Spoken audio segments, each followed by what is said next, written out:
السلام علیکم ورحمۃ اللہ وبرکاتہ۔ بہت زمانے کے بعد مخاطب خدمت ہوں آپ کے سامنے، اور الحمدللہ دعویٰ سینٹر نے پھر میری گزارش کو قبول کیا اور علاوہ ازیں دوبارہ مجھے موقع دیا گیا۔ کچھ معذوری تھی، کچھ عذرت تھی، کچھ عارضہ لاحق ہو گیا تھا جس کی بنیاد پر میں آپ کے سامنے نہیں آ سکا تھا بہت زمانے تک۔ الحمدللہ اللہ نے کچھ افاقہ دیا، کچھ بہتر بھی ہوں۔ ہم بات کر رہے تھے تفسیر کے بارے میں۔ اس سے پہلے ہم لوگوں نے سورہ عمران مکمل کیا تھا، چوتھا پارہ چل رہا تھا ہم لوگ کا، اور سورہ عمران الحمدللہ مکمل ہو چکا تھا۔ سورہ نساء پر آنا تھا ہمیں۔ سورہ نساء کے بارے میں یہ جان لیں کہ سورہ نساء مدنی ہے، یہ سورہ مدنی ہے۔ اس میں 176 آیت ہے اور 24 رکوع ہے، اور نساء کے معنی ہوتا ہے عورتیں کے، ٹھیک ہے۔ اس صورت میں آپ کو عورتوں کے بہت سے مسائل کا تذکرہ ہے، اس لیے اس کو سورہ نساء بھی کہا جاتا ہے۔ اور اس میں ترکہ یعنی بولتے ہیں وراثت کی تقسیم کے بارے میں بھی آج تفصیل آئے گی، اور بہت ہی باریکی ہے، اس لیے جہاں تک ممکن ہو سکے بہت گہرائی کے ساتھ اور بہت ہی انہماک کے ساتھ آپ اس کو سنیں گے تو وہ آپ کو سمجھ میں آئے گا ترکہ کے بارے میں، وراثت کے بارے میں۔ اور اللہ تعالیٰ نے جو وراثت کا حکم دیا ہے وہ کیا ہے، اور ہم اللہ کے احکام کو کس طرح مانتے ہیں اور کس طرح نہیں مانتے ہیں، اس کے بارے میں بھی ہے۔ امید کہ آپ زیادہ بہتر سمجھ جائیں گے۔ چلیے شروع کرتے ہیں۔ بسم اللہ الرحمن الرحیم۔ اعوذ باللہ من الشیطان الرجیم، بسم اللہ الرحمن الرحیم۔ شروع اللہ کے نام سے جو بہت مہربان نہایت رحم والا ہے۔ یا ایہا الناس اتقوا ربکم الذی خلقکم من نفس واحدۃ وخلق منها زوجها وبث منہما رجالا کثیرا ونساء واتقوا اللہ الذی تساءلون بہ والارحام ان اللہ کان علیکم رقیبا۔ اے لوگو، یا ایھا الناس، اے لوگو، یا ایھا الناس اتقوا ربکم الذی خلقکم من نفس واحدۃ وخلق منها زوجها وبث منہما رجالا کثیرا ونساء۔ اے لوگو اپنے پروردگار سے ڈرو، اتقوا اللہ یعنی اللہ سے ڈرو۔ اس لیے کہا گیا کہ یا ایھا الناس اتقوا یعنی اے لوگو اپنے پروردگار سے ڈرو، جس نے تمہیں ایک جان سے پیدا کیا اور اسی سے اس کی بیوی کو پیدا کر کے ان دونوں سے بہت سے مرد اور عورت پھیلا دی۔ کیا کہا کہ خلق منہا زوجہا وبث منہما رجالا کثیرا ونساء، یعنی بہت سے مرد اور عورت پھیلا دیے۔ واتقوا اللہ الذی تساءلون بہ والارحام، اس اللہ سے ڈرو جس کے نام پر ایک دوسرے سے مانگتے ہو، اور رشتے ناطے توڑنے سے بھی بچو۔ ان اللہ کان علیکم رقیبا، بے شک اللہ تم پر نگہبان ہے۔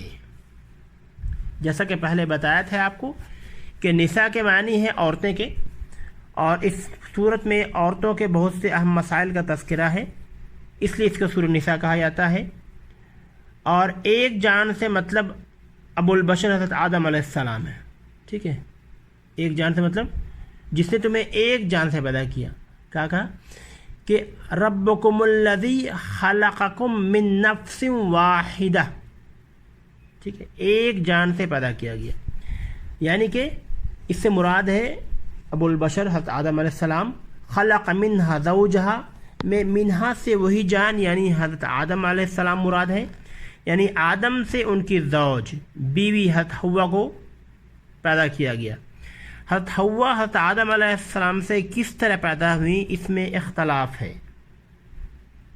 حضرت ابن عباس رضی اللہ تعالیٰ عنہ سے قول مروی ہے کہ حضرت حوا مرد آدم سے یعنی آدم سے پیدا ہوئی، یعنی ان کی بائیں پسلی سے۔ ایک حدیث میں کہا گیا ہے کہ وَإِنَّ الْمَرْأَةَ وَخُلِقَتْ مِنْ ضِلَاعٍ وَإِنْ أَخُجُ شَيْءٍ فِي الضُّلْعِ أَعْلَى، یعنی ان الْمَرْأَةَ خُلِقَتْ مِنْ ضِلَاعٍ وَإِنَّ أَعْوَضُ شَيْءٍ فِي الضِّلَعِ الْأَعْلَى، یعنی صحیح بخاری حدیث نمبر ہے 3331، صحیح مسلم حدیث نمبر 7115 اور 7060۔ سوری معذرت خواہ ہوں کہ یہ اصل میں صحیح بخاری حدیث نمبر 3331 اور صحیح مسلم حدیث نمبر ہے 715 اور 760، ٹھیک، اور بعد حدیث میں 1466۔ یعنی عورت پسلی سے پیدا کی گئی، اور پسلی میں سب سے پہلے ٹیڑھا حصہ یعنی اس کا بالائی اوپر کا حصہ ہے۔ اگر تو اسے سیدھا کرنا چاہے تو توڑ بیٹھے گا، اور اگر تو اس سے فائدہ اٹھانا چاہے تو کجی کے ساتھ ہی فائدہ اٹھا سکتا ہے۔ یعنی عورت کے مزاج میں جو پایا جاتا ہے نا، وہ تھوڑا سا طبیعت میں جو اس کے کیا بولتے ہیں اس کو کہ ایک تیڑھا پنی جو ہوتی ہے، تو یہ سب چیزیں دلیل سے خالی ہے، ایسی کوئی بات نہیں کسی دلیل سے، واللہ اعلم بالصواب۔ تو اللہ تعالیٰ نے مطلب کہ اسی نفس سے واحدہ سے تخلیق کیا حوا کو، اور آدم کو بھی تخلیق کیا، تو اور اس کے بعد کیا کیا کہ رجالاً کثیرا و نساء، اور مرد بہت سے مرد عورت پھیلا دیے، یعنی اور اس کے بعد کیا فرمایا کہ واتقوا اللہ الذی تساءلون بہ والارحام، واتقوا اللہ الذی تساءلون بہ والارحام ان اللہ کان علیکم رقیبا، یعنی جس کے نام پہ ایک دوسرے سے مانگتے ہو، رشتے ناطے توڑنے سے بچو، بے شک اللہ تم پر نگہبان ہے۔ یعنی ارحام کا مطلب ہے عطف اللہ پر ہے، یعنی رحم یعنی رشتوں اور نعتوں کو توڑنے سے بچو۔ ارحام اصل میں رحم کی جمع ہے، مراد رشتہ داریاں ہیں جو رحم مادر کی بنیاد پر قائم ہوتی ہیں۔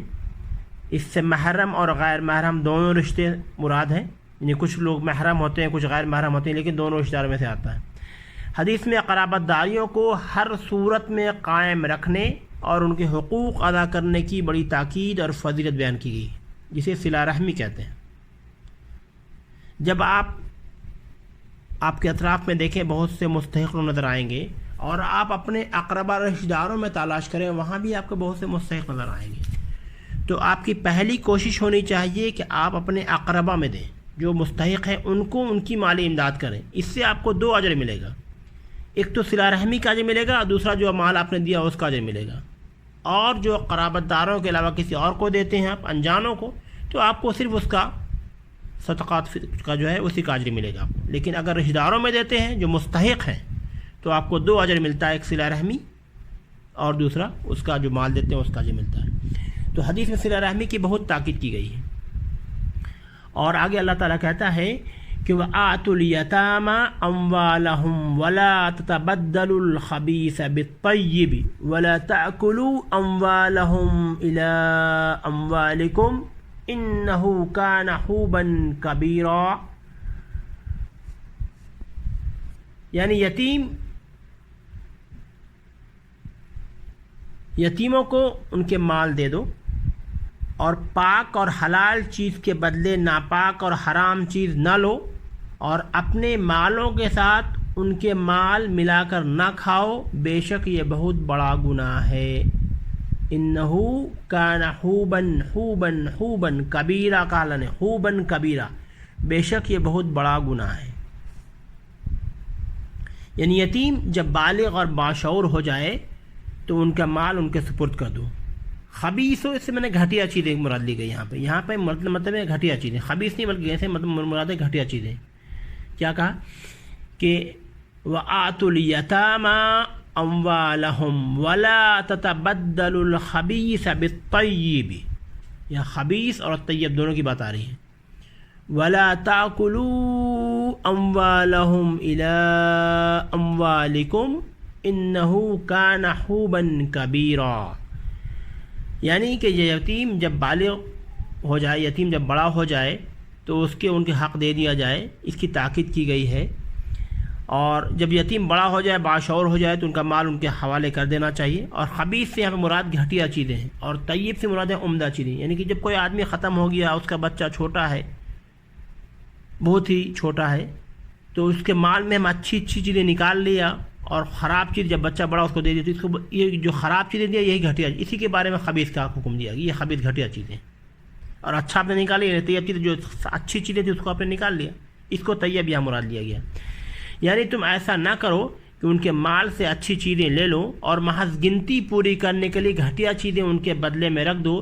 ان گھٹیا چیزوں کو ہی خبیث ناپاک اور عمدہ چیزوں کو طیب کہا گیا ہے، یہ اسی طرح اشارہ کیا گیا ہے، یعنی جس طرح بدلا دیا گیا ہے۔ مال جو اگرچہ اصل میں طیب پاک حلال ہے، لیکن تمہاری اس بددیانتی اور تمہاری خباثت اور تمہاری گھٹیا پنی کی وجہ کر، تمہارے نیرو مائنڈ جو ہے دماغی فطور کی بنیاد پر جو تم نے کیا، تو وہ اچھا مال بھی کیا ہو گیا، جو اچھا مال خراب ہو گیا، وہ اب طیب نہیں رہا بلکہ خبیث گندا مال ہو گیا۔ وہ اس طرح بددیانتی سے ان کا مال اپنے مال میں ملا کر کھانا بھی ممنوع ہے، منع ہے۔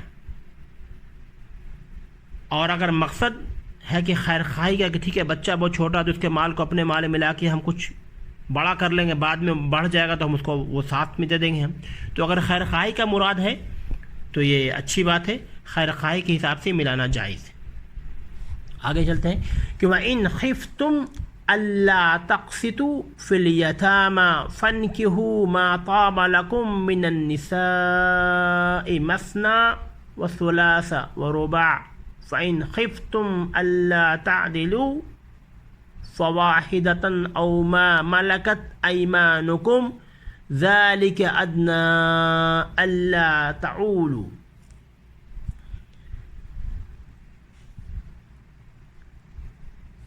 اگر تمہیں ڈر ہے کہ یتیم لڑکیوں سے نکاح کر کے تم انصاف نہ رکھ سکو گے، اور عورتوں میں سے جو بھی تمہیں اچھی لگے تم ان سے نکاح کر لو، 2-2 3-3 4-4 سے، لیکن اگر تمہیں برابری نہ کر سکنے کا خوف ہے تو ایک ہی کافی ہے، یا تمہاری ملکیت کی لونڈی زیادہ قریب ہے، اور ایسا کرنے سے ناانصافی نہیں ہوگی بلکہ ایک طرف جھک جانے سے تم بچ جاؤ گے۔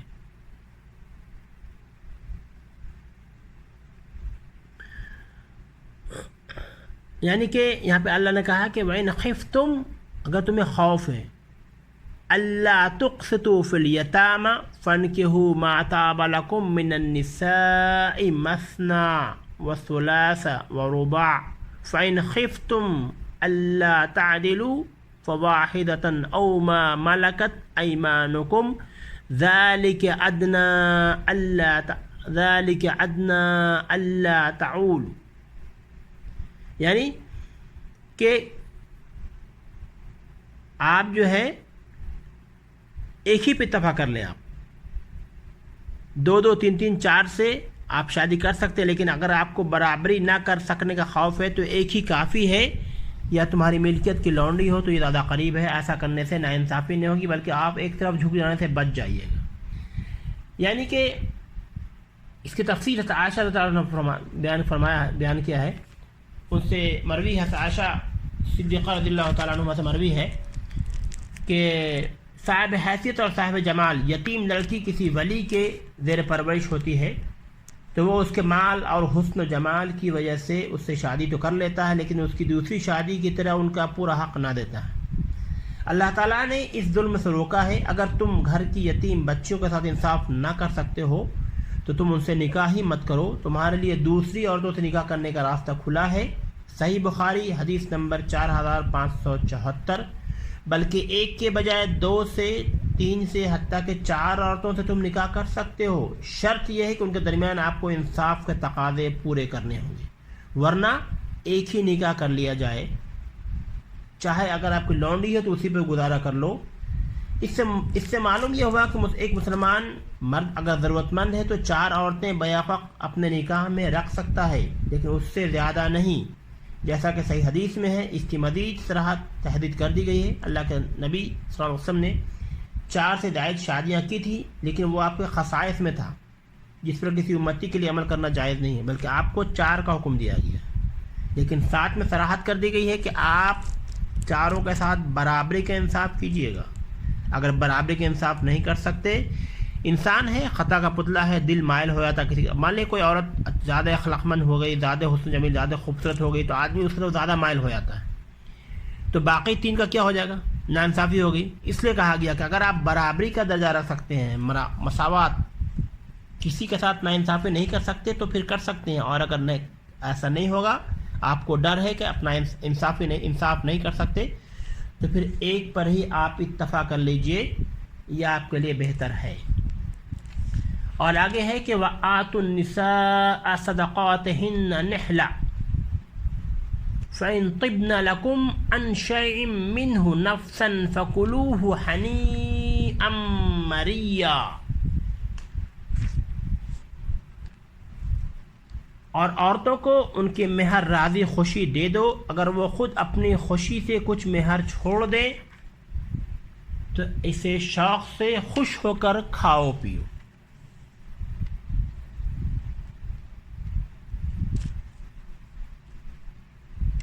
یعنی ایک ہی عورت سے شادی کرنا کافی ہے، ایک سے زیادہ بیوی رکھنے کی صورت میں انصاف کا اہتمام نہیں ہو سکتا ہے، مشکل ہے، کیونکہ کسی سے قلبی ملان ہو جاتا ہے، اور قلبی ملان زیادہ ہونے کی بنیاد پر آدمی انصاف نہیں کر سکتا ہے، یعنی بیویوں کے درمیان انصاف کرنے میں ناکام رہتا ہے اور اللہ کے ہاں مجرم قرار دیا جائے گا۔ قرآن نے اس حقیقت کو دوسرے مقام پر بہت ہی اچھے انداز میں پیش کیا ہے، بہت فصیح اور بلیغ انداز میں پیش کیا ہے قرآن نے۔ اس کے بارے میں کہتا ہے قرآن کہ وَلَن تَسْتَطِيعُوا أَن تَعْدِلُوا بَيْنَ النِّسَاءِ وَلَوْ حَرَصْتُمْ فَلَا تَمِيلُوا كَلَّ الْمَيْلِ فَتَذَرُوهَا كَالْمُعَلَّقَةِ۔ یہ آپ کو سورہ نساء میں آگے آئے گا، یہ آیت 129 نمبر یہ آیت ہے۔ تم ہرگز اس بات کی طاقت نہ رکھو گے کہ بیویوں کے درمیان انصاف کر سکو، اگرچہ تم حرص رکھو، اس لیے یا تو ضرور کرو کہ ایک طرف نہ جھک جاؤ بلکہ دوسری بیویوں کو بیچ میں لٹکا کر رکھو۔ اس سے معلوم ہے کہ جس شخص کو یہ پتہ ہو کہ دوسری شادی کے صورت میں ایک ہی بیوی کی طرف مائل ہو جائے گا اور دوسرے کو کل معلّہ یعنی لٹکائی بھی چھوڑ دے گا، اس کے لیے ایک سے زائد شادی کرنا ناجائز ہے اور نہایت ہی خطرناک ہے۔ اور یتیموں کے بارے میں حکم آیا ابھی کہ جیسا کہ ابھی میں نے بتایا آپ کو کہ وَآتُوا النِّسَاءَ صَدَقَاتِهُنَّ نِحْلَةً فَإِن طِبْنَ لَكُمْ عَنْ شَيْءٍ مِّنْهُ النِّسَاءَ فَكُلُوهُ هَنِيًّا مَرِيًّا، یعنی کہ اس کو نہلا میں لٹکا کے نہیں رکھو، یعنی ایک کے ساتھ ہم نے آپ زیادہ ملان ہے، اس کے بعد زیادہ جاتے ہیں، زیادہ بیٹھتے ہیں، اس کو زیادہ کچھ دیتے ہیں اور باقی کو نہیں دیتے، اس کو نہلا لٹکا کے نہیں، اس کو منع فرمایا، اللہ تعالیٰ نے اس کو منع فرمایا، اور یہ بہت ہی خطرناک ہے، اور ایسا کرنے پر آپ اللہ کے ہاں مجرم قرار دیے جائیں گے اور اللہ کے ہاں آپ کو اس کا حساب دینا ہوگا۔ ایسے بھی عورتیں مال اولاد آپ کی ریت میں سے ہیں اور آپ کو ہر چیز کا حساب دینا ہوگا، اس لیے اس کا خاص خیال رکھا جائے۔ ہمارا حالت یہ ہے کہ ہم نہ ہمیں اللہ کا خوف ہے اور نہ ہمیں قیامت کے بارے میں کچھ یقین ہوتا ہے، بلکہ ہم تو اتنے آرام سے، اتنے سکون سے زندگی بتاتے ہیں اور ہر برائیوں کو اتنے آرام سے کرتے ہیں کہ ہمیں احساس بھی نہیں ہوتا ہے۔ اس لیے ہمیں احساس ہونی چاہیے اس بارے میں کہ ہمیں اللہ کے پاس جانا ہے اور اللہ کو ہم کو حساب دینا ہوگا، اور ہماری حالت یہ ہو چکی ہے، آگے اس کے بعد تذکرہ ہم بتائیں گے آپ کو اس کے بارے میں کہ ہم کس حالت میں، کس دور سے چل رہے ہیں اور کیا حالت ہے مسلمانوں کہ وَلَا تُؤْتُوا السُّفَهَاءَ أَمْوَالَكُمُ الَّتِي جَعَلَ اللَّهُ لَكُمْ قَيِّمًا وَارْزُقُوهُمْ فِيهَا وَاكْسُوهُمْ وَقَوْلُوا لَهُمْ قَوْلًا مَعْرُوفًا۔ بے عقل لوگوں کو اپنا مال نہ دو، جس مال کو اللہ نے تمہاری گزر ان کے لیے قائم رکھنے کا ذریعہ بنایا ہے، ہاں انہیں اس مال سے کھلاؤ، پلاؤ، پہناؤ، اوڑھاؤ، انہیں معقولیت سے نرم بات کہو۔ ان یتیموں کے مال میں ضروری ہدایت یہ ہے دینے کے بعد اللہ کا فرمان ہے کہ جب تک یتیم کا مال تمہارے پاس رہا، تم نے اس کی کس طرح حفاظت کی، اور جب مال ان کے سپرد کیا تو اس میں کمی بیشی یا کسی قسم کی تبدیلی کی یا نہیں۔ عام لوگوں کو تو تمہاری امانت داری اور خیانت کا شاید پتہ نہ چلے، لیکن اللہ تعالیٰ سے کوئی چیز چھپی بھی نہیں، مخفی نہیں کوئی بھی اللہ تعالیٰ۔ وہ یقیناً جب تم اس کی بارگاہ میں جاؤ گے تو تم سے حساب لے گا۔ اس لیے حدیث میں آتا ہے کہ بہت ہی ذمہ داری کا کام ہے۔ نبی کریم صلی اللہ علیہ وسلم نے حضرت ابو ذر رضی اللہ عنہ سے فرمایا تھا کہ اے ابو ذر، میں تمہیں ضعیف دیکھتا ہوں اور تمہارے لیے وہی چیز پسند کرتا ہوں جو اپنے لیے پسند کرتا ہوں۔ تم دو آدمیوں پر بھی امیر نہ بننا، نہ کسی یتیم کے مال کا والی یا سرپرست۔ صحیح مسلم حدیث نمبر 1826۔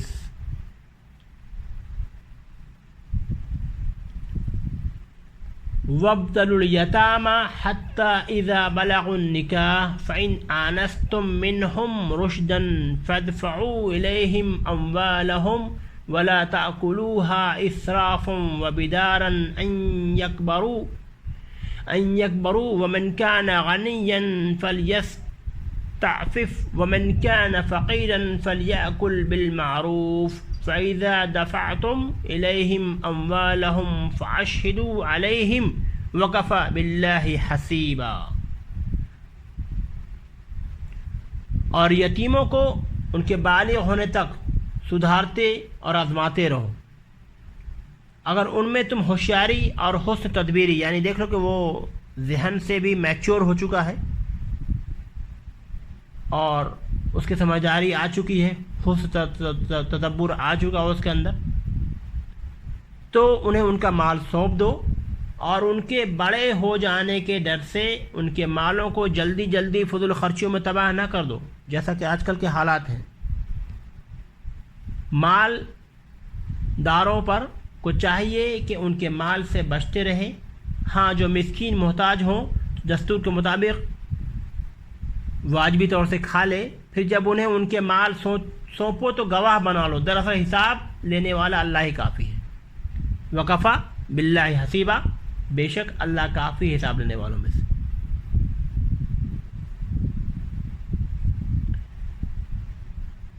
پہلے تو اسلام سے قبل کیا تھا کہ اسلام سے قبل یہ ایک ظلم بھی روا رکھا جاتا تھا کہ عورتوں اور چھوٹے بچوں کو وراثت سے محروم رکھا جاتا تھا، عورتوں اور چھوٹے بچوں کو۔ اور آج بھی ہمارے معاشرے میں یہ ہے کہ باپ کے مرنے کے بعد باپ کی اولاد لڑکے مال رکھ لیتے ہیں اپنے پاس اور باپ کی بیٹیوں کو ان کا حصہ نہیں دیتے۔ یہ قبل اسلام سے پہلے تھا اور آج بھی یہ حالت ہے، جبکہ اسلام نے اس کو منع فرمایا۔ اس لیے اپنے اطراف کا، اپنے آپ کا محاسبہ کر کے دیکھیں اور آپ یہ دیکھیں گے، یہ پائیں گے کہ آج بھی بھائی بہنوں کو حصہ نہیں دیتے باپ کے جائیداد میں سے، گرچہ وہ بارش بھی ہوں گے، داڑھی والے ہوں گے، نمازی بھی ہوں گے، لیکن دیکھیے اللہ کے احکام بھی کھلم کھلا خلاف ورزی کرتے ہیں وہ۔ قرآن کہتا ہے کہ اسلام سے قبل یہ ظلم روا رکھا جاتا تھا کہ عورتوں اور چھوٹے بچوں کو وراثت میں حصہ نہیں دیا جاتا تھا، صرف بڑے لڑکے جو لڑنے قابل ہو جاتے سارے مال کے وارث قرار دیے جاتے۔ اس آیت میں اللہ تعالیٰ نے فرمایا کہ مردوں کی طرح عورتیں اور بچیاں اپنے والدین اور اقارب کے مال میں حصہ دار ہوں گی، انہیں محروم نہیں کیا جائے۔ یہ الگ بات ہے کہ لڑکی کا حصہ لڑکے کے حصے سے نصف ہے اور یہ عورت پر ظلم نہیں ہے۔ جیسے کہ مال اگر بٹے گا تو لڑکی کا جو ایک حصہ ہوگا تو لڑکے کا 2 حصہ ہوگا۔ اور یہ ایک حصہ کیوں ہوتا ہے؟ اگر کوئی کہے کہ لڑکی پر ظلم ہوتی ہے، یہ ظلم نہیں ہے، لڑکی پر یہ ظلم نہیں ہے، بلکہ انصاف کے تقاضوں کے یہ عین مطابق ہے، کیونکہ عورت کو اسلام نے معاش کی ذمہ داری سے فارغ رکھا ہے اور مرد کو اس کا کفیل بنایا ہے۔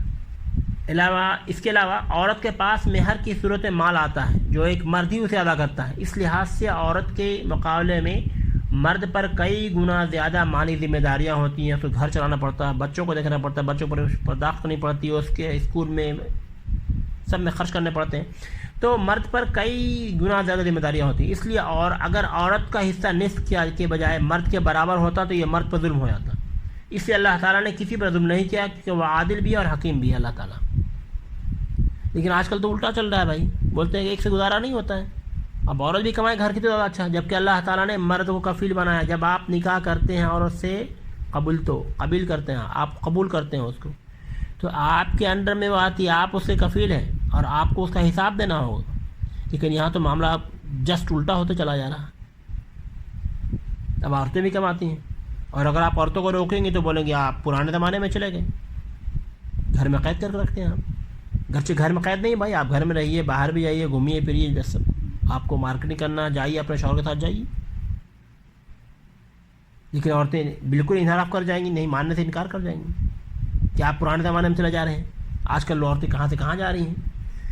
تو یہ کٹ دلیلی اور تھیٹرولوجی جو ہے نا اپنے شوہر سے ہو سکتی ہے، لیکن اللہ کے کلام سے نہیں. یہ اللہ کے کلام کی کھلم خلاف ورزی ہے، اور فطرت کے نظام خلاف جب بھی کام کریں گے تو اس کے برے نتائج ہی آتے ہیں، اچھے نتائج نہیں آتے ہیں.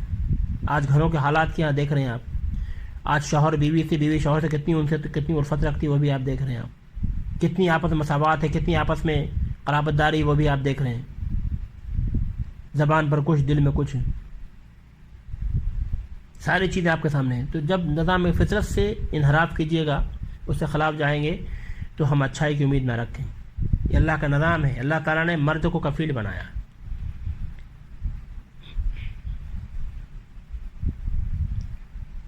اور اس سے کہا گیا کہ آپ اس کا خاص خیال رکھیں جو اللہ تعالیٰ نے جو بیان کیا ہے، اللہ تعالیٰ نے جو حکم دیا ہے اس کے بارے میں، اور اسی طرح سے چلنے کی کوشش کریں. اللہ تعالیٰ نے کسی پر ظلم نہیں کیا.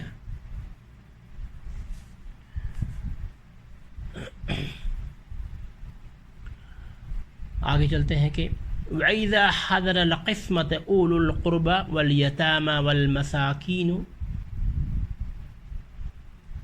فَارْزُقُوهُم مِّنْهُ وَقُولُوا لَهُمْ قَوْلًا مَّعْرُوفًا. اور جب تقسیم کے وقت قرابت دار، یتیم اور مسکین آ جائیں تو تم ان سے بھی تھوڑا بہت نرمی اور تھوڑا بہت انہیں بھی دے دو، اور ان کے ساتھ نرمی کے ساتھ بات کیا کرو. فَارْزُقُوهُم مِّنْهُ وَقُولُوا لَهُمْ قَوْلًا مَّعْرُوفًا، یعنی نرمی سے نرمی سے بات کیا کرو. وَلْيَخْشَ الَّذِينَ لَوْ تَرَكُوا مِنْ خَلْفِهِمْ ذُرِّيَّةً ضِعَافًا خَافُوا عَلَيْهِمْ فَلْيَتَّقُوا اللَّهَ وَلْيَقُولُوا قَوْلًا سَدِيدًا. اور چاہیے کہ وہ اس بات سے ڈرے اگر وہ خود اپنے پیچھے ننھے ناتوان بچے چھوڑ جاتے جن کے ضائع ہو جانے کا اندیشہ رہتا تو ان کی چاہت کیا ہوتی ہے. پس اللہ سے ڈر کر نپی تلی بات کیا کرو. فَلْيَتَّقُوا اللَّهَ وَلْيَقُولُوا قَوْلًا سَدِيدًا، اللہ سے ڈر کر نپی تلی بات کیا کرو، جچی تلی بات کیا کرو. إِنَّ الَّذِينَ يَأْكُلُونَ أَمْوَالَ الْيَتَامَى ظُلْمًا إِنَّمَا يَأْكُلُونَ فِي بُطُونِهِمْ نَارًا وَيَصْلَوْنَ سَعِيرًا. اور جو لوگ ناحق ظلم سے یتیموں کا مال کھا جاتے ہیں وہ اپنے پیٹ میں آگ ہی بھرتے ہیں، عنقریب وہ جہنم میں جائیں گے. فی بطونہم نارا ویصلون سعیرا، عنقریب وہ جہنم میں جائیں گے. یعنی کہ جو وراثت کی تقسیم ہوتی ہے، امداد کے تو وراثت کے وقت بہت سے لوگ اغل بغل کے بہت سے دور کے رشتہ دار بھی چلے آتے ہیں، تو ان کے بارے میں کہا گیا ہے کہ اگر ہو سکے تو ان کو بھی کچھ دے دو، ہلکا پھلکا، زیادہ نہیں، لیکن ان کے ساتھ نرمی کے ساتھ بات کیا کرنے کا حکم دیا اللہ تعالیٰ نے. کیا ہے؟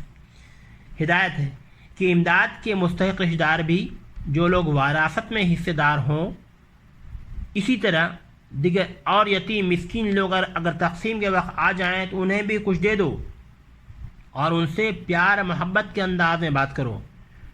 دولت کو آتے ہوئے دیکھ کر قارون و فرعون نہ بنو.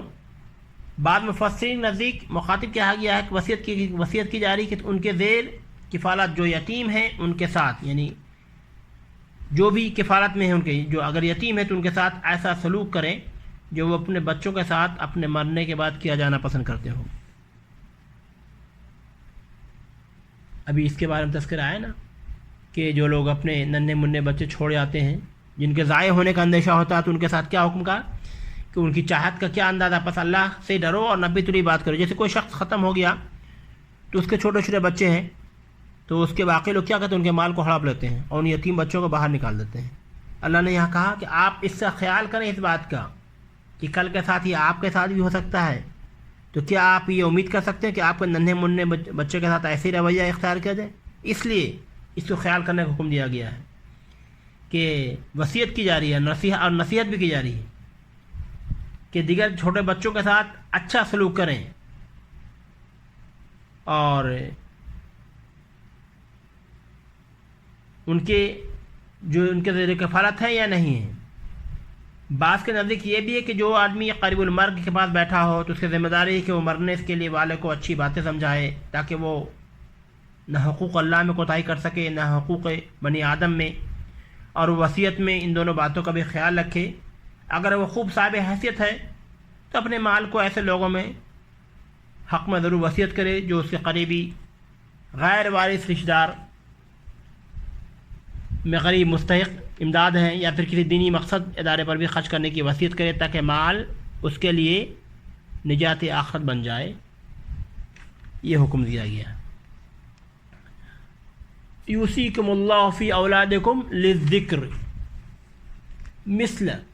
مثل حظ الانثیین فإن كن نساء فوق الانثیین فوق اثنتين فلهن ثلاث ما ترك وإن كانت واحدة فلها النصف ولأبويه لكل واحد منهما السدس مما ترك إن كان له ولد فإن لم يكن له ولد ورثه أبواه فلأمه الثلث فإن كان له إخوة فلأمه السدس من بعد وصية يوصي بها أو دين.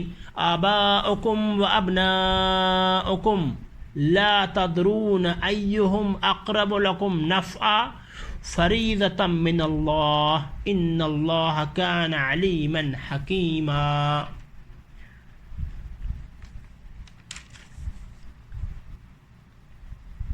اللہ تمہیں تمہاری اولاد کے بارے میں حکم کرتا ہے کہ ایک لڑکے کا حصہ 2 لڑکیوں کے برابر ہے، اور اگر صرف لڑکیاں ہی ہیں اور وہ 2 سے زیادہ ہیں تو انہیں مال متروکہ کا 2/3 ملے گا. دھیان سے سنیے گا، یہ ترکے کا بٹوارا ہو رہا ہے کہ اللہ تعالیٰ حکم دیتا ہے کہ اگر تمہارے پاس 1 لڑکیاں ہیں، یا اللہ تمہیں تمہارے اولاد کے بارے میں کیا حکم دیتا ہے، اگر 1 لڑکے کا حصہ 2 لڑکیوں کے برابر ہے، اگر صرف لڑکیاں ہی ہیں اور 2 سے زیادہ ہوں تو انہیں مال متروکہ کا 2/3 ملے گا، 2/3 ملے گا. اور اگر ایک ہی لڑکی ہو تو اس کے لیے آدھا ہے، اور میت کے ماں باپ میں سے ہر ایک کے لیے اس کے چھوڑے ہوئے مال کا 6واں حصہ ہے. فَلِأُمِّهِ السُّدُسُ مِن بَعْدِ وَصِيَّةٍ يُوصَىٰ بِهَا أَوْ دَيْنٍ. سدس، ٹھیک ہے، یعنی کہ 6واں حصہ ہے. اگر اس میت کی اولاد ہو اور اگر اولاد نہ ہو اور ماں باپ وارث ہوتے ہوں تو اس کے مال کے اس کی ماں کے لیے 3واں حصہ ہے. ہاں اگر میت کی بھائی ہوں تو پھر اس کی ماں کا 6واں حصہ ہے. یہ اس حصے کی تکمیل ہے کہ بعد جو مرنے والا کر گیا ادائے قرض کے بات ہوگی. تمہارے ماں باپ یا تمہارے بیٹے تمہیں معلوم ہے، اور کوئی تمہیں نفع نقصان کون ہے جو تمہیں نفع نقصان پہنچانے سے زیادہ قریب ہے، ٹھیک ہے.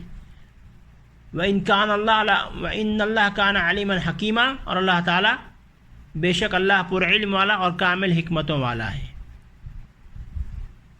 یعنی اس کی تفصیل آپ ایسا سمجھیں کہ یعنی کہ بیٹا ہو یا بیٹی، مال کے بارے میں کیا حکم ہے کہ بیٹا کا حصہ لڑکی کے 2 حصے کے برابر ہوگا. لڑکی کا 1 حصہ ہوگا تو لڑکے کا 2 حصہ ہوگا. اس کے بارے میں اس سے پہلے میں تذکرہ کر چکا ہوں کیوں ایسا کیا گیا. یعنی بیٹا کوئی نہ ہو تو ماں کا 2/3، یعنی کل مال کے 3 حصے کر کے 2 حصے 2 سے زائد لڑکیوں کو دیے جائیں گے، اور اگر صرف 2 ہی لڑکیاں ہیں تب بھی انہیں 2/3 حصہ ہی دیا جائے گا. جیسا کہ حدیث میں آتا ہے سعد بن ربیع رضی اللہ تعالیٰ عنہ جنگ احد میں شہید ہو گئے تھے، اور ان کی 2 لڑکیاں تھیں، مگر سعد رضی اللہ تعالیٰ عنہ کے سارے مال پر ان کے بھائی نے قبضہ کر لیا تھا، تو نبی کریم صلی اللہ علیہ وسلم نے ان دونوں لڑکیوں کو ان کے چچا سے اپنے باپ کے ترکے میں 2 ثلث مال دلوایا تھا۔ جامع ترمذی حدیث نمبر 2092، سنن ابو داؤد حدیث نمبر 2891، سنن ابن ماجہ حدیث نمبر 2720۔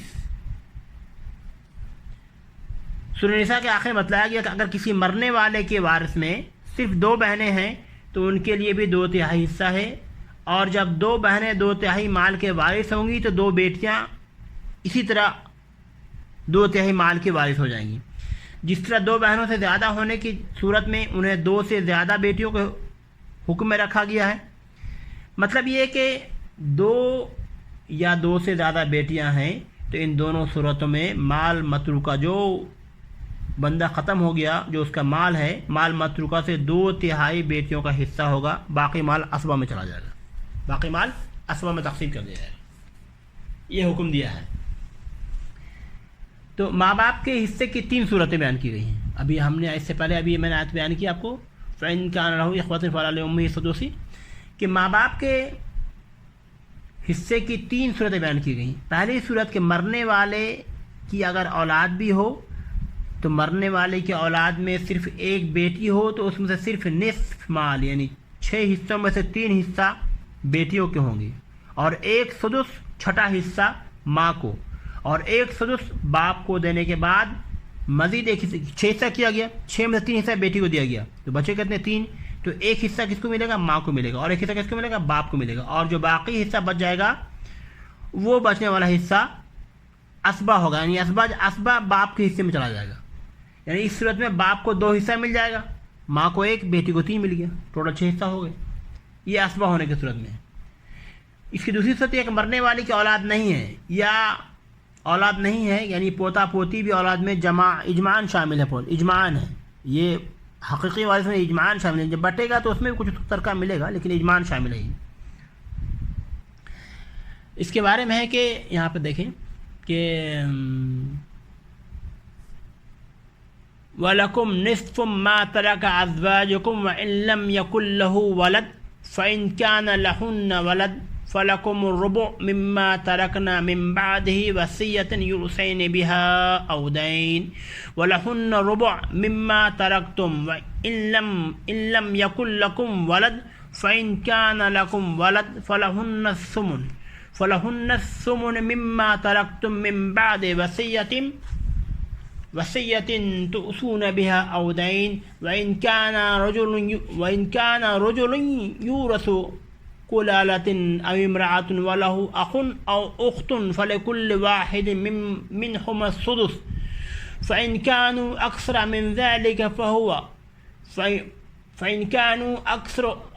من ذلك فهم شركاء في الثلث من بعد وصية يوصى بها أو دين غير مضار وصية من الله والله عليم حليم۔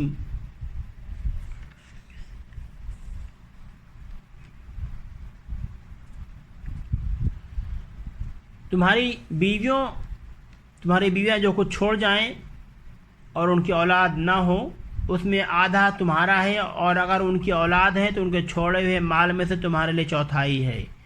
اس وصیت کی ادائیگی کے بعد جو وہ کر گئی ہے یا قرض کے بعد، اور جو ترکہ تم چھوڑ جاؤ ان میں سے 1/4 ہے۔ اگر تمہاری اولاد نہ ہو اور اگر تمہاری اولاد ہو تو پھر انہیں تمہارے ترکے کا 8واں حصہ ملے گا اس وصیت کے بعد جو تم کر گئے ہو، اور قرض کی ادائیگی کے بعد جس کی میراث لی جاتی ہے وہ مرد یا عورت کا لالا ہو، یعنی اس کا باپ بیٹا نہ ہو، اور اس کا بھائی اور ایک بہن ہو، تو ان دونوں میں سے ہر ایک کا 6واں حصہ ہے، اور اگر اس سے زیادہ ہوں تو 1/3 میں سب شریک ہوں گے۔ اس وصیت کے بعد جو کی جائے وہ قرض کے بعد، جبکہ اوروں کا نقصان نہ کیا گیا ہو، یہ اللہ کی طرف سے مقرر کیا ہوا ہے، اور اللہ دانا ہے اور بردبار ہے۔ واللہ علیم حلیم، اللہ دانا ہے بردبار ہے۔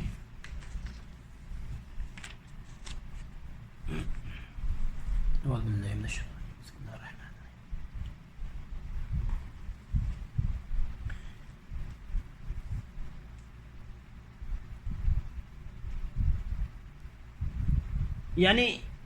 تیسری صورت میں نے بتایا آپ کو تیسری صورت میں کہ ماں باپ کے ساتھ مرنے والے کے بھائی بہن زندہ ہیں، وہ بھائی چاہے سگے یعنی عینی ہو، یعنی ایک ہی ماں باپ کی اولاد ہوں، یا باپ ایک ہوں یا مائیں مختلف ہوں یعنی علاقائی بھائی بہن ہوں، یا ماں ایک ہوں باپ مختلف ہوں یعنی حیافی بھائی بہن ہوں۔ اگرچہ یہ بھائی بہن میت کے باپ کی موجودگی میں وارث کے حقدار نہیں ہوں گے، لیکن ماں کے لیے عجب نقصان بن جائیں گے، اور جب ایک سے زیادہ ہوں گے تو ماں کے ثلث تیسرے حصے کو سدس یعنی چھٹے حصے میں تبدیل کر دیں گے، باقی سارا مال 5/6 باپ کے حصے میں چلا جائے گا، بشرطے کوئی اور وارث نہ ہو اس کے بارے میں۔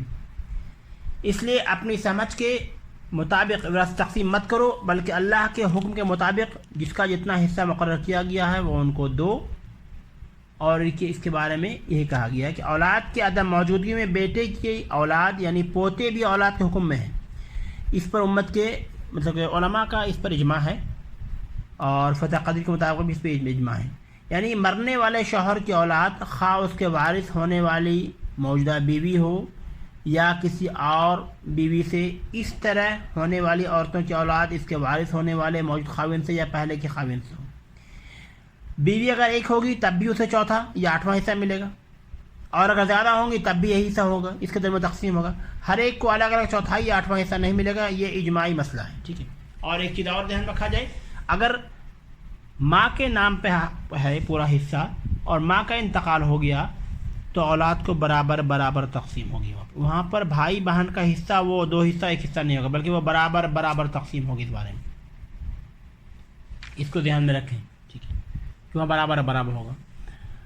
اور یہاں پہ کلالہ سے مراد ہے کہ وہ میت ہے جس کا باپ ہو نہ اولاد، جس کا باپ ہو نہ اولاد ہو، ٹھیک، یعنی کلیل سے مطلب ہے کہ کلیل کہتے ہیں تاج کو، اور آپ نے دیکھا ہو کلالہ بولتے ہیں کہ جب سر پہ پگڑی باندھتی ہے اس کے چاروں طرف ایک بوٹی بوٹی لگاتے ہیں، کلالہ یعنی یہاں پہ اس کے معنی ہے تھک جانا، یعنی گویا اس شخص تک پہنچتے پہنچتے سلسلہ نسل و نسب تھک گیا اور آگے نہ چل سکا، اسے کلالہ بولتے ہیں۔ تو اللہ کے حدود تھے اور یہ وصیت تھی، اور اسی پر کے بارے میں کہا گیا کہ کلالہ سے مراد کہ اضافی، اور اس سے ایک اضافی بھائی بہن بھی ہیں جس کی ماں ایک ہو باپ الگ ہو، یعنی کہ کیونکہ بھائی بہن یا علاقائی بھائی بہن کا حصہ میراث میں نہیں ہوتا ہے، اس طرح بیان میں کہا گیا ہے کہ اور بھی ایک اور اجمالی مسئلہ ہے کہ نسل کے لیے مرد و زن ہمیں یعنی کہ للذکر مثل حظ الانثیین کا قانون چلتا ہے، یعنی یہی وجہ کہ بیٹے بیٹیوں کے لیے اس جگہ کا اور بہن بھائیوں کے لیے آخری آیت نساء میں ہر وہ جگہ یہی قانون ہے، البتہ صرف ماں کے ابھی بچے کہ میں نے بتایا کہ ماں کی اولاد میں چونکہ نسل کا حصہ نہیں ہوتا اس لیے وہاں ہر ایک کو برابر کا حصہ دیا جاتا ہے۔ ایک سے زیادہ ہونے کی صورت میں یہ سب ایک تہائی حصے میں شریک ہوں گے، اس کے علاوہ چاہے مذکر ہو یا مؤنث یعنی مرد ہو یا عورت ہو، اعتبار سے بھی کوئی فرق نہیں پڑتا ہے، سب برابر کے حصے دار ہوں گے ماں کے حصے میں۔ اور تلک حدود اللہ ومن یطیع اللہ ورسولہ یدخلہ جنات تجری من تحتها الانہار خالدین فیہا وذلک الفوز العظیم، یعنی اللہ نے کہا کہ تلک حدود اللہ ومن یطیع اللہ ورسولہ یدخلہ جنات تجری من تحتها الانہار خالدین فیہا ذلک الفوز العظیم، اور جو اللہ کی اور کے رسول کی فرما برداری کرے گا، یعنی جو اللہ نے جو احکامات نافذ فرمایا، اللہ کے رسول جو بتایا اس کے مطابق جو کرے گا یا جو چلے گا یا جو اس پر عمل پیرا ہوگا، یعنی اللہ کے اور کے رسول کی فرما برداری کرے گا، اس سے اللہ جنتوں میں لے جائے گا جس کے نیچے نہریں بہہ رہی ہوں گی جنہیں وہ ہمیشہ رہیں گے، وذالک الفوز العظیم، اور یہ بہت بڑی کامیابی ہے، یہ بہت بڑی کامیابی ہے۔ بات ابھی اور چل رہی تھی وراثت کے بارے میں کہ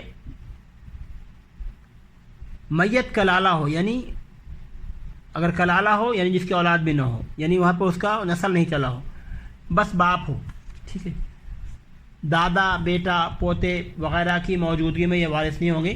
اس کے علاوہ مرد عورت کتنے بھی زیادہ ہوں ہر ایک کے حصہ سے 1/3 ہوگا، اور جیسا کہ پہلے بیان کیا کہ اس کے اپنے مرنے والے اضافی بھائی ہیں، جو مال ملے گا اس میں مرد عورت کا حصہ برابر ہوگا، اور مرد کو عورت سے دگنا نہیں ہوگا۔ یعنی حضرت عمر رضی اللہ عنہ نے یہ اپنے خلافت میں یہ فیصلہ کیا تھا، اور امام ظہری رحمۃ اللہ فرماتے ہیں کہ حضرت عمر رضی اللہ عنہ نے یہ فیصلہ یقیناً اسی صورت میں کیا ہوگا کہ ان کے پاس نبی کریم صلی اللہ علیہ وسلم کو حدیث ہوگی۔ میراث کے احکام بیان کرنے کے ساتھ یہ تیسری مرتبہ کہا جا رہا ہے کہ وارث کے تقسیم، وصیت پر عمل کرنے اور قرض کی ادائیگی کی بات کی جائے گی۔ یعنی جب میراث تقسیم ہوگی سب سے پہلے جو میت کے اوپر قرض ہے وہ ادا کی جائے، اس لیے حکم کیا گیا قرض کی ادائیگی کے بات کی جائے گی۔ اس سے معلوم یہ ہوا کہ ان دونوں باتوں پر عمل کرنا کتنا ضروری ہے، اور پھر اس پر بھی اتفاق ہے کہ سب سے پہلے قرضوں کی ادائیگی کی جائے گی اور وصیت پر عمل اس کے بعد کیا جائے گا۔ لیکن اللہ تعالیٰ نے تینوں جگہ وصیت کا ذکر دین قرض سے پہلے کیا، حالانکہ ترتیب کے اعتبار سے دین کا ذکر پہلے ہونا چاہیے تھا۔ اس میں حکمت یہ ہے کہ قرض کی ادائیگی کو تو لوگ اہمیت دیتے ہی ہیں، اور نہ بھی دے تو لینے والا تو لے ہی لے گا، زبردستی وصول لے گا، چاہے کچھ بھی کر لیجیے آپ۔ اس لیے وصیت پر عمل کرنے کے غیر اور لیکن کیا کرتا ہے، وصیت پر عمل نہیں کرتا، وصیت پر عمل کرنا غیر ضروری سمجھا جاتا ہے۔ اس لیے اکثر لوگ اس معاملے میں مطلب بددیانتی سے کام لیتے ہیں، ہم اس کو اپنے زبان میں ایسے ہی کہہ سکتے ہیں، بددیانتی سے کام لیتے ہیں ایسے لوگ، اکثر لوگ۔ بہت سے انسان ہیں جن کے بھائی بہن بھی ہیں، بھتیجے بھی ہیں، اور بھی رشتہ دار ہیں، ان کی بیٹیاں ہیں، وہ سارے حصے اپنے بیٹیوں کو دے کے چلے جائیں گے، جبکہ اللہ تعالیٰ نے منع فرمایا ہے۔ جو طریقہ بتایا حصہ داری کا وہ حصہ پہ آئے ہیں، لیکن اس کو نہیں مانتے لوگ۔ بہت سے لوگ تو کیا کرتے ہیں، ڈر کے مارے وہ سارا حصہ کیا کریں گے، وہ اپنا پورا مال اپنی بیوی کے نام کر جائیں گے، اس میں برابر کا سب، چاہے 3 بیٹیاں تینوں کو برابر ہو جائے گا، 4 بیٹیاں چاروں کو برابر ہو جائے گا، باقی کسی کو ملے گا نہیں۔ تو یہ اللہ کے حکم کی خلاف ورزی کر رہے ہیں، اور جیسے مٹی پڑے گی اوپر میں معلوم ہو جائے گا حساب کا۔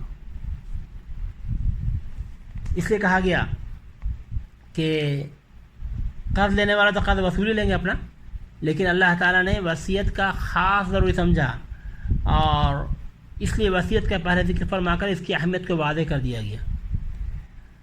اگر بیوی کے حق مہر ادا نہ کیا گیا ہو تو وہ بھی دائن قرض میں شمار ہوگا، اور اس کی ادائیگی بھی وارث کی وراثت کی تقسیم سے پہلے کی جائے گی، اور عورت کو جو حصہ ملے گا وہ مہر کے علاوہ شرعی حصہ وہ بھی اس کو ملے گا، دونوں حصہ ملے گا۔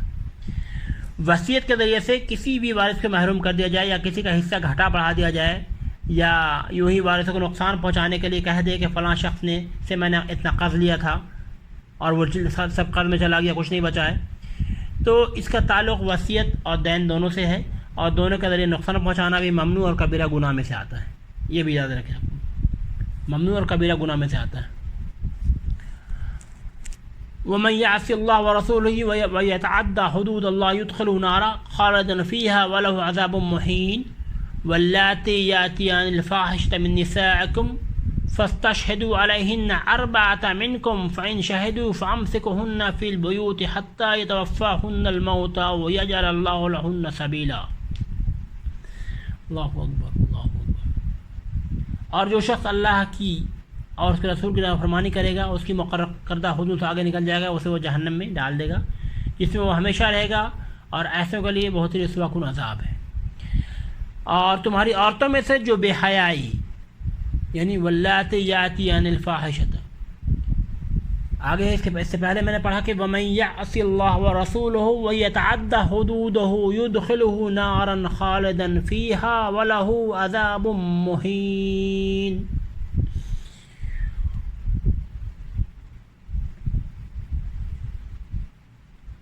یعنی جو شخص اللہ کی، اس کے رسول کی نافرمانی کرے، اس کی مقرر کردہ حدوں سے آگے نکلے، اسے وہ جہنم میں ڈال دے گا، جس میں وہ ہمیشہ رہیں گے، وَلَهُ عَذَابٌ مُّهِينٌ، ایسوں کے لیے ہی یہ رسوا کن عذاب ہے۔ وَاللَّاتِي يَأْتِيَانِ الْفَاحِشَةَ مِن نِّسَائِكُمْ فَاسْتَشْهِدُوا عَلَيْهِنَّ 4 مِنكُمْ فَإِن شَهِدُوا فَأَمْسِكُوهُنَّ فِي الْبُيُوتِ حَتَّى يَتَوَفَّاهُنَّ الْمَوْتُ أَوْ يَجْعَلَ اللَّهُ لَهُنَّ سَبِيلًا۔ تمہاری عورتوں میں سے جو بے حیائی کا کام کریں، ان پر اپنے میں سے 4 گواہ طلب کرو، اگر وہ گواہی دیں تو ان عورتوں گھروں میں قید رکھو یہاں تک کہ موت ہی ان کی عمر پوری کرے یا اللہ ان کے لیے کوئی اور راستہ نکال دے، یجعل اللہ لہن سبیلا، یا اللہ ان کے لیے کوئی اور راستہ نکال دے۔ یہ مطلب کہ یہ جو لوگ وصیت کے بارے میں کہ کسی کا حصہ گھٹا دیا بڑھا دیا کر دیتے ہیں، ان کے لیے اللہ نے کیا کہا کہ وَلَهُمْ عَذَابٌ مُّہِینٌ، اور یہ رسوا کن عذاب میں رہیں گے۔ اور بدکار عورتوں سے بدکاری کی وہ سزا جو ابتدائی اسلام کی شروعات سے پہلے میں تھا کہ جب اس وقت زنا کی سزا متعین نہیں ہوتی تھی، عارضی طور پر مقرر کی گئی تھی کہ عربی زبان میں 3 سے 10 تک کی گنتی میں یہ مسلم اصول ہے کہ مذکر مؤنث یعنی عدد کے بارے میں، یعنی کہ اربع یعنی 4 کا عدد مؤنث ہے، اس لیے اس کو کہا گیا کہ بدکار عورتیں جب ہوں ایسی تو ان میں 4 مرد 4 رجال کہا گیا، جس سے یہ بات واضح ہو جائے کہ اگر کوئی عورت نے بدکاری کی، کوئی اگر بہتان لگایا کہ عورت بدکار ہے فاحشہ، یا شوہر نے بیوی پر لگایا، تو اس کے لیے 4 مردوں کی گواہی کڑی شرط عائد کر دی گئی کہ اس کے لیے 4 گواہوں کی کڑی شرط ہے، یعنی 4 مسلمان مرد یعنی گواہ، اس کے بغیر شرعی سزا کا اس بات ممکن نہیں، یعنی کوئی اب بھی آپ سزا نہیں دے سکتے جب تک کہ 4 مسلم مرد اس کی گواہی نہ دے دے۔ اس کے لیے آپ مزید تفصیل اگر دیکھنا ہے اس کے بارے میں آپ کو، تو میں آپ کو ایک کتاب بتاتا ہوں، وہ ہے اس کا نام ہے عورتوں کے امتیازی مسائل، مسئلہ شہادت اسما عقل و نفر کی روشنی میں، ٹھیک ہے۔ تو اس راستے سے مرد مراد زنا کی دوسری سزا بھی ہے، جس میں کہا گیا ہے کہ یعنی، اور اس کے آگے کہا گیا کہ جب اگر کوئی عورت ایسی ہے فاحشہ کے بارے میں اگر کوئی الزام لگاتا ہے تو کہا 4 مسلم مرد جب گواہی دیں گے تبھی اس کے بارے میں آپ اس کو کوئی سزا مقرر کر سکتے ہیں جو اسلام نے کہا کیا ہے، ادروائز آپ وہ سزا مقرر نہیں کر سکتے ہیں۔ فَتَشْهَدُوا عَيْنَ 4 مِنْكُمْ، ٹھیک ہے۔ وَاللَّذَانِ يَأْتِيَانِهَا مِنْكُمْ فَآذُوهُمَا فَإِنْ تَابَا أَوْ أَصْلَحَا فَأَعْرِضُوا عَنْهَا إِنَّ اللَّهَ كَانَ تَوَّابًا رَحِيمًا۔ تم میں سے جو افراد ایسے کام کریں انہیں ایذا دو، اگر وہ توبہ اصلاح کر لیں تو ان سے منہ پھیر لو، بے شک اللہ توبہ قبول کرنے والا ہے۔ إِنَّ اللَّهَ كَانَ تَوَّابًا رَحِيمًا۔ إِنَّمَا التَّوْبَةُ عَلَى اللَّهِ لِلَّذِينَ يَعْمَلُونَ السُّوءَ بِجَهَالَةٍ ثُمَّ يَتُوبُونَ مِنْ قَرِيبٍ فَأُولَئِكَ يَتُوبُ اللَّهُ عَلَيْهِمْ وَكَانَ اللَّهُ عَلِيمًا حَكِيمًا۔ اللہ صرف انہی لوگوں کی توبہ قبول فرماتا ہے جو بوجہ نادانی کو کوئی برائی کر گزریں اور بعد میں توبہ کر لیں، پھر بعد میں سے بعد آ جائیں اور توبہ کریں، تو اللہ بھی ان کی توبہ قبول کرتا ہے۔ اللہ بڑے علم والا اور حکمت والا ہے۔ وَكَانَ اللَّهُ عَلِيمًا حَكِيمًا۔ وَلَيْسَتِ التَّوْبَةُ لِلَّذِينَ يَعْمَلُونَ السَّيِّئَاتِ حَتَّى إِذَا حَضَرَ أَحَدَهُمُ الْمَوْتُ قَالَ إِنِّي تُبْتُ الْآنَ وَالَّذِينَ يَمُوتُونَ وَهُمْ كُفَّارٌ أُولَئِكَ أَعْتَدْنَا لَهُمْ عَذَابًا أَلِيمًا۔ ان کی توبہ نہیں جو برائیاں کرتے چلے جائیں یہاں تک کہ جب ان میں سے کسی کے پاس موت آ جائے تو کہہ دیں کہ میں نے اب توبہ کر لی، ان کی توبہ بھی قبول نہیں۔ اور جو کفر مر جائیں یہی لوگ ہیں جن کے لیے ہم نے المناک عذاب تیار کر رکھا، اللہ تعالیٰ کا ان کے لیے ہم نے المناک عذاب تیار کر رکھا ہے، عذاباً علیما۔ یا ایھا الذین آمنوا لا یحل لکم ان ترثوا النساء کرہا ولا تعضلوهن لتذهبوا ببعض ما آتيتموهن إلا أن يأتين بفاحشة مبينة وعاشروهن بالمعروف فإن كرهتموهن فعسى أن تكرهوا شيئا ويجعل الله فيه خيرا كثيرا ويجعل الله فيه خيرا كثيرا۔ ایمان والو، تمہیں حلال نہیں کہ زبردستی عورتوں کو ورثے میں لے بیٹھو، انہیں اس لیے روکنا رکھو جو تم نے انہیں دے رکھا ہے ان میں سے کچھ لے لو۔ ہاں یہ الگ بات ہے، یہ اور بات ہے کہ وہ کوئی کھلی برائی اور بے حیائی کریں ان کے ساتھ اچھے طریقے سے بود باش رکھو. گو تم انہیں ناپسند کرتے ہو پھر بھی، لیکن بہت ممکن ہے کہ تم ایک چیز کو برا مانو، اللہ اس کے لیے بہت ہی بھلائی کر دے گا. یجعل اللہ فی خیر کثیر، اللہ تعالیٰ اس میں بہت ہی بھلائی کر دے گا. وَإِنْ أَرَدْتُمُ اسْتِبْدَالَ زَوْجٍ مَكَانَ زَوْجٍ وَآتَيْتُمْ إِحْدَاهُنَّ قِنْطَارًا فَلَا تَأْخُذُوهُ مِنْهَا شَيْئًا أَتَأْخُذُونَهُ بُهْتَانًا وَإِثْمًا مُبِينًا. اور اگر تم ایک بیوی کی جگہ دوسری بیوی کرنا ہی چاہو تو ان میں سے کسی کو تم نے خزانے کے خزانہ دے رکھا ہو تو بھی اس میں سے کچھ نہ لو، یا کیا تم اسے ناحق اور کھلا گناہ ہوتے ہوئے بھی لے لو گے؟ وَكَيْفَ تَأْخُذُونَهُ وَقَدْ أَفْضَىٰ بَعْضُكُمْ إِلَىٰ بَعْضٍ وَأَخَذْنَ مِنْكُمْ مِيثَاقًا غَلِيظًا. تم ایسے کیسے لوگے حالانکہ تم ایک دوسرے سے مل چکے ہو، ان عورتوں سے تم نے عہد و پیمان کر رکھا ہے. وَلَا تَنكِحُوا مَا نَكَحَ آبَاؤُكُم مِّنَ النِّسَاءِ إِلَّا مَا قَدْ سَلَفَ إِنَّهُ كَانَ فَاحِشَةً وَمَقْتًا وَسَاءَ سَبِيلًا. جن سے تمہارے باپوں نے نکاح کیا ہو مگر جو گزر چکا ہے، یہ بے حیائی کا کام ہے اور بعض اور بغض کا سبب ہے، اور یہ بڑی بری راہ ہے اور حرام کی گئی ہے. حرمت علیکم امہاتکم وبناتکم واخواتکم وعماتکم وخالاتکم وبنات الاخ وبنات الاخت وامہاتکم اللاتی ارضعناکم واخواتکم فیہن الرضاعة وامہات نسائکم وربائبکم اللاتی فی حجورکم من نسائکم اللاتی دخلتم بهن فإن لم تكونوا دخلتم بهن فلا جناح عليكم وحلائل أبنائكم الذين من إصلابكم وأبنائكم الذين من أصلابكم وإن تجمعوا بين الأختين إلا ما قد سلف إن الله كان غفورا رحيما. تم پر تمہاری مائیں، تمہاری لڑکیاں، تمہاری بہنیں، تمہاری پھوپھیاں، تمہاری خالائیں اور بھائی کی لڑکیاں اور بہن کی لڑکیاں اور تمہاری وہ مائیں جنہوں نے تمہیں دودھ پلایا، اور تمہاری دودھ شریک بہنیں، تمہاری ساس، تمہاری وہ پرورش کردہ لڑکیاں جو تمہاری گود میں ہیں، تمہاری ان عورتوں سے جن سے تم دخول کر چکے ہو. ہاں اگر تم ان سے جمع نہ کیا ہو تو تم پر کوئی گناہ نہیں ہے. تمہارے سلبی بہنوں کی بیویاں اور تمہاری دو بہنوں کا جمع کرنا، وہاں جو گزر چکا سو گزر چکا، یقین اللہ بخشنے والا مہربان ہے. یہ سب ایک دوسرے سے آیت جٹی ہوئی تھی، اس لیے میں نے اس آیت کو مکمل کر لیا، اور الحمدللہ یہ لن تنالوا البر چوتھا پارہ مکمل بھی ہو گیا. اب اس کی تفسیر میں ہم آتے ہیں، تاکہ تفسیر ہم ایک ساتھ کرنے دینا چاہ رہے تاکہ آپ کو بات سمجھ میں آ جائے. بیچ میں کاٹ کے ہی بات سمجھ میں نہیں آ رہی تھی، کچھ لوگ بتا رہے تھے کہ سمجھ میں نہیں ہے، اس لیے میں نے پوری آیت کو مکمل ایک بار پڑھ دیا اور اس کے معنی میں نے بتا دیا آپ کو. اب اس کی تفسیر میں بتا دیتا ہوں آپ کو کہ بیوی کے ساتھ حسن معاشرت کا حکم دیا اللہ نے، جس کی قرآن نے بڑی تاکید کی ہے. حدیث میں نبی کریم صلی اللہ علیہ وسلم نے اس کی بڑی وضاحت اور تاکید بیان کی ہے. ایک حدیث میں اس کے مفہوم کو یوں بیان کیا گیا ہے کہ لا یفرق من مؤمن الا ان کرہ منہا خلفاء رضی اللہ منہا واخرا. صحیح جامع مسلم حدیث نمبر 1467 1467.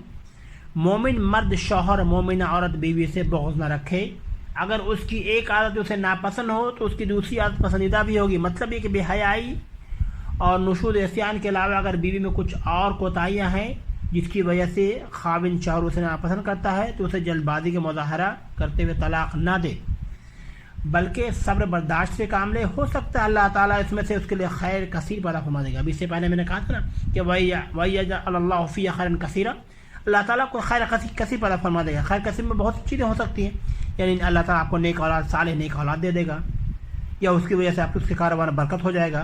اس طرح کی بہت سی چیزیں اللہ تعالیٰ دے سکتا ہے. افسوس لیکن اس بات پہ ہے کہ مسلمان قرآن و حدیث کی ہدایت کے برعکس ذرا سی بات پر اپنے بیویوں کو طلاق دے دیتے ہیں، اور اس سے اسلام کے عطا کردہ حق کو اور طلاق کو نہایت ہی ظالمانہ طریقے سے استعمال کرتے ہیں. حالانکہ یہ حق تو انتہائی ہی ناگزیر حالت میں استعمال کرنا حکم دیا گیا ہے، لیکن انسان بے دھڑک استعمال کرتا ہے، اب بہت ظالمانہ حق میں کرتا ہے. اور اس طرح سے کہ نہ گھر اجاڑنے، عورتوں پر ظلم کرنے اور بچوں کی زندگیاں خراب کرنے کے علاوہ اس طرح یہ اسلام کی بدنامی کا باعث ہی بنتا ہے. اور دوسرے لوگ کیا کہتے ہیں کہ اسلام نے مرد کو طلاق کا حق دے کر اس پر ظلم کیا ہے، جبکہ اللہ نے ایسا نہیں کیا ہے. بہت ہی ناگزیر حالت میں حکم دیا ہے، لیکن مرد اس کو بے دھڑک استعمال کرتے ہیں. عورتیں بھی استعمال کرتی ہیں، بے دھڑک خلا لے لیتی ہیں. حدیث کا مفہوم ہے کہ جو عورتیں بنا وجہ کے اپنے شوہر سے خلا لیتی ہے جنت کی خوشبو بھی نہ ملے گی اسے، جبکہ جنت کی خوشبو 70 میل تک آئے گی خوشبو. ایسی عورتوں کو جنت کی خوشبو بھی نہیں ملے گی. اس حدیث کا مفہوم. تو اس لیے اس کو بالکل اس طرح استعمال کرنا شروع کیا طلاق اور خلا کو کہ لوگ بولنے لگے کہ اسلام یہ ظلم ہے، جبکہ یہ ظلم نہیں بلکہ ناگزیر حالت میں استعمال کا حکم دیا. کیونکہ عورت اللہ تعالیٰ کسی پر ظلم کرنا نہیں چاہتا، یعنی کہ بالکل ہی بہت ہی زیادہ ہو چکا ہے، بالکل نہیں بن سکتا ہے، بالکل ناگزیر ہو گیا ہے، تو بیویاں خلا لے یا شوہر کو طلاق دے دیں. بالکل آخری حالت میں کہا گیا ہے. لیکن یہاں تو ذرا سی بات پہ کچھ ہوا فوراً طلاق، فوراً خلا ہو جاتا ہے. اس سے بچنا چاہیے. خود طلاق دینے کی صورت میں حق مہر واپس لینے سے نہایت سختی سے منع کیا گیا. اللہ نے کہا کہ آپ اس کو قنطاراً یعنی خزانے کے خزانہ میں دے دیا ہو تو بھی اگر آپ اس کو طلاق دے رہے ہیں تو اس کو جو کچھ آپ نے دیا ہے آپ اس سے کچھ بھی نہیں لے سکتے. چاہے کتنا بھی حق مہر دے دیا ہو واپس نہیں لے سکتے. اگر ایسا یہ ظلم اگر ایسا کرو گے تو یہ کھلا گناہ ہوگا اور یہ ظلم ہے. آج جو طلاق دے کے بولتے ہیں ہم نے بیوی کو یہ دیا تھا وہ سارا چیز واپس لے لیتے ہیں، جبکہ اللہ نے منع فرمایا اگر ہم طلاق اپنی بیوی کو دیں گے تو ہم اس میں سے کچھ بھی ہم کو لینے کا اختیار نہیں ہے، اور اگر ہم ایسا کرتے ہیں تو ہم نے کھلا گناہ کبیرہ میں شمار ہوئی اور ہم نے اسے کھلا گناہ کیا ہے، ظلم کیا ہے. ہاں عورت اگر خلا لے لے گی اپنے مرضی سے تو پھر اس کو سب واپس کر کے جانا ہوگا. اس لیے اللہ تعالیٰ کہتا ہے کہ اللہ نے کہا کہ ایک دوسرے کے اشارے میں کہا تم ایک دوسرے سے مل چکے، یعنی کہ تم آپس میں دخول مباشرت کر چکے ہو سب بھی. یعنی عہد و پیمان سے مراد ہے کہ نکاح کے وقت مرد سے لیا جاتا ہے کہ تمہیں اچھے طریقے سے اس کا آباد کرنا یا احسان کے ساتھ اسے چھوڑ دینا. زمانہ جاہلیت میں کیا ہوتا تھا کہ سوتیلے بیٹے اپنے باپ کی بیوی سے، یعنی سوتیلا بیٹا اپنی باپ کی بیوی سے یعنی سوتیلی ماں سے نکاح کر لیتے تھے یا اس کو روک دیتے تھے کہیں نہیں جائے گی وہ. یہ بھی ایک بے حیا کام تھا. وَلَا تَنْكِحُوا مَا نَكَحَ آبَاؤُكُمْ، اس کا مطلب کہ ایسی عورت سے بھی نکاح کو ممنوع قرار دیا گیا ہے جس سے ان کے باپ نے نکاح کیا ہو، لیکن دخول سے قبل اگر طلاق دے دی ہو. حضرت ابن عباس صلی اللہ علیہ وسلم سے یہ بات مروی ہے اور علماء نے بھی اس کے قائل ہیں دخول سے قبل. اب دیکھیے ابھی میں نے ایک چیز اور بتا دوں اب کہ کن عورتوں سے نکاح کرنا حرام ہے. اس کی تفصیل ایسے ہے کہ 7 محرمات نسبی، ٹھیک ہے، 7 رضائی اور 4 سسرالی، ان لوگوں سے نکاح کرنا حرام ہے. 7 محرمات نسبی میں کیا ہے؟ اور اس کے علاوہ ایک اور بھی ہے. حدیث رسول ثابت ہے کہ بھتیجی، پھوپھی، بھانجی، خالہ کو ایک نکاح میں جمع کرنا حرام ہے. 7 نسبتی محرمات میں مائیں، بیٹیاں، بہنیں، پھوپھیاں، خالائیں، بھتیجیاں، بھانجیاں. اور 7 رضائی محرمات میں رضائی ماں، رضائی بیٹیاں، رضائی بہنیں، رضائی پھوپھیاں، رضائی خالائیں، رضائی بھتیجیاں، رضائی بھانجیاں. اور سسرالی محرمات میں ساس، مدخولہ بیوی کے پہلے خاوند سے لڑکیاں، بہو، سگی بہنوں کا جمع ہونا. اس کے علاوہ باپ کی منکوحہ جس کا ذکر اس سے پہلے ہم نے بتا دیا آپ کو. حدیث کے مطابق بیوی جب تک عقد نکاح میں ہے اس کی پھوپھی اور اس کی خالہ اور اس کی بھتیجی اور اس کی بھانجی سے بھی نکاح کرنا حرام ہے. محرمات نصیبیہ کی جو تفصیل ہے امہات یعنی کہ مائیں میں ماؤں کی مائیں، نانیاں، ان کی دادیاں، باپ کی مائیں، دادیاں، پردادیاں اور ان سے آگے تک شامل ہیں.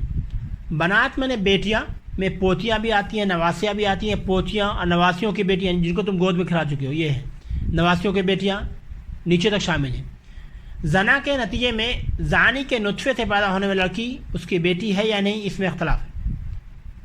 ائمہ ثلاثہ میں سے بیٹی میں شامل کرتے ہیں، اس سے نکاح کو حرام کرتے ہیں اور یہی حق بھی ہے. البتہ امام شافعی رحمۃ اللہ کہتے ہیں کہ بنت شرعی نہیں ہے، یعنی پس جس طرح یوصیکم اللہ فی اولادکم، اللہ تعالیٰ نے تمہیں اولاد میں مال متروکہ تقسیم کرنے کا حکم دیتا ہے، اس میں داخل نہیں ہے. یا بلا جمع وہ وارث نہیں ہے، اس طرح وہ اس آیت میں بھی داخل نہیں ہے. واللہ اعلم بالصواب. امات پھوپیاں اس میں باپ کی اور سب مذکر اصول نانا دادا کی تینوں قسمیں بھی کے معنی شامل ہیں. خالات خالائیں اور وہ سب مونس نانی دادی کی تینوں قسمیں شامل ہیں. بھتیجیاں اس میں تینوں قسم کے بھائیوں کی اولاد اور بالواسط سلبی ہو یا فعلی ہوں، بھانجیاں ان میں تینوں قسم کی بہنوں کی اولاد، اور اس کے علاوہ آپ کو رضاعی ماں جس کا دودھ تم نے مدت رضاعت میں 2 سال کے اندر پیا ہو، رضاعی بہن وہ عورت جس کو تمہاری حقیقی یا رضاعی ماں نے دودھ پلایا ہو، تمہارا ساتھی یا پلایا ہو، یا تم سے پہلے یا تمہارے بعد میں تمہارے اور بہن بھائیوں کے ساتھ ہی پلایا ہو، جس عورت کی حقیقی یا رضاعی ماں نے تمہیں دودھ پلایا جائے، یہ مختلف اوقات میں پلایا ہو، رضاعت سے وہ تمام رشتے حرام ہو جائیں گے جو نسب سے حرام ہوتے ہیں۔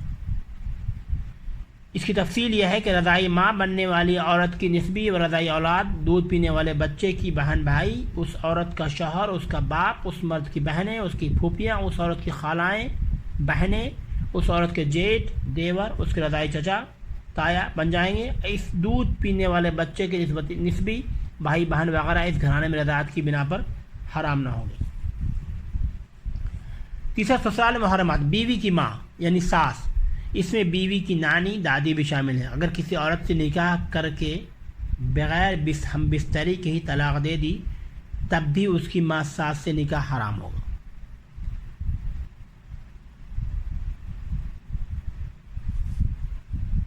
ربیہ، بیوی کے پہلے خاوند سے لڑکی، بیوی نے آپ نے کسی اور سے شادی کیا، وہ عورت کی پہلے شادی ہو چکی تھی، اس کو طلاق دے دیا تھا، آپ نے اسے شادی کیا، تو اس کے پہلا شوہر سے اس کو کوئی بیٹی ہے، اس کو بولتے ہیں ربیع، یعنی بیوی کے پہلے خاوند سے لڑکی، اس کی حرمت مشروط ہے، یعنی اس کی ماں سے اگر مباشرت کر لی گئی ہوگی تو ربیع سے نکاح حرام ہے۔ یعنی آپ نے جس عورت سے شادی کی اس کی ایک جوان بیٹی بھی ہے، آپ نے نکاح کیا ہے اور آپ نے مباشرت بھی کر لیا تو اب وہ بیٹی آپ پر حرام قرار دی گئی۔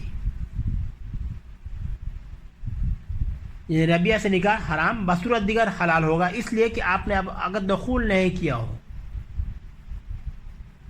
صرف نکاح کیا چھوڑ دیا، اس کو کچھ معاملات ہوا چھوڑ گیا، تب پھر اس کی بیٹی سے آپ کر سکتے ہیں کیونکہ وہ کسی اور کنفے میں سے آتا ہے۔ اگر یہ لڑکی کسی اور کی جگہ سے پرورش یا مقیم ہوگی تب بھی اس سے نکاح حرام ہوگا۔ حالانکہ حلال میں یہ حلیلہ کی جمع ہے، یعنی حلل اترنا، یعنی تحلیہ کے معنی، یعنی جب آپ اس کی ماں کو میں مطلب کہ آپ ہم بستری کر لیں، تحلیہ کر لیا، حلیلہ کر لیا، تو اس کی بیٹی آپ کیا وہ آپ کے لیے حرام ہے۔ ٹھیک ہے، تو اس طرح سے تمام سلبی بیٹیوں کی بیویاں کی قید سے واضح ہو گیا کہ لے پالک، ایک ہوتا ہے پوس پالک بناتے، اسلام میں پوس پالک منع ہے، اسلام میں پوس پالک کی کوئی گنجائش نہیں، کہیں کوئی اس کی طرح نہیں ہے۔ اب ہوتا ہے کسی کو اولاد نہیں تو اپنے بھتیجے کو، اپنے بہن کی بیٹی کو، اپنے ماموں کی بیٹی، کسی کو لے کے رکھ لیتے ہیں، یہ بیٹا کو، یہ بیٹا پوس پالک بنا لیتے ہیں۔